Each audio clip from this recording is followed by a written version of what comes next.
Altar, les royaumes entrelacés. Résumé de l'épisode 32. Suite à la découverte de l'atelier sous le temple, Esria s'est installé à Résilience pour poursuivre ses recherches sur le golem et son lien avec les événements du passé. Depuis le retour avec la tête du golem, la présence des Meiwati dans les environs de Résilience a augmenté. Le groupe a reçu pour mission d'essayer de comprendre si les Meiwati savaient où se trouvaient les pièces manquantes.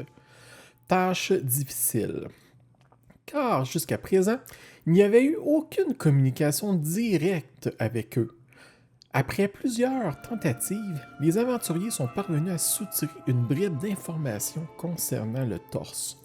Un Meiwati a dessiné une créature à 3 pattes et a indiqué une direction. Celle-ci coïncidait avec les traces du dévoreur béni, alias Shalbaku. Ils ont remonté la piste jusqu'à son territoire. Une odeur terrible y régnait. Des méphites debout, perchés dans les arbres, leur lançaient de petits objets en criant. Ils n'avaient clairement pas envie de les voir ici. Les aventuriers sont rapidement entrés dans la grotte. Un vent nauséabond s'en échappait à faire retourner l'estomac. Ils ont découvert la bête, qui sommeillait paisiblement. Son ventre émettait d'énormes gargouillis. Sans attendre, Nitar et Barnadero se sont jetés sur la créature endormie pour profiter de l'effet de surprise. Le combat fut rude. Malacabra et Nitar ont failli tomber sous les puissants coups du monstre. Une fois Shalbaku terrassé, ils ont fouillé son repère. Ce ne fut pas une mince affaire, un véritable dépotoir. Mais Malacabra a finalement trouvé le torse dissimulé dans une pile d'ordures régurgitées. Lorsqu'ils sont ressortis, les méphites les observaient en silence.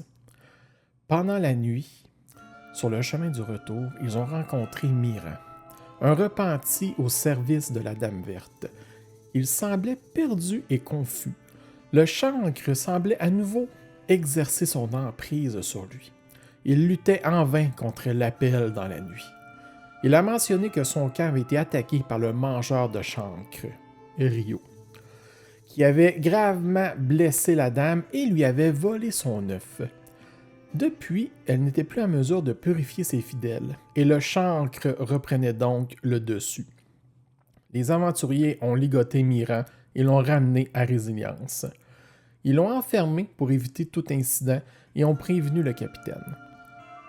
Une pièce essentielle du golem a été retrouvée. Une créature autrefois considérée comme passive avait été tuée, emportant avec elle ses secrets. Un peu plus loin, la Dame Verte subit un assaut violent qui la laisse grièvement blessée.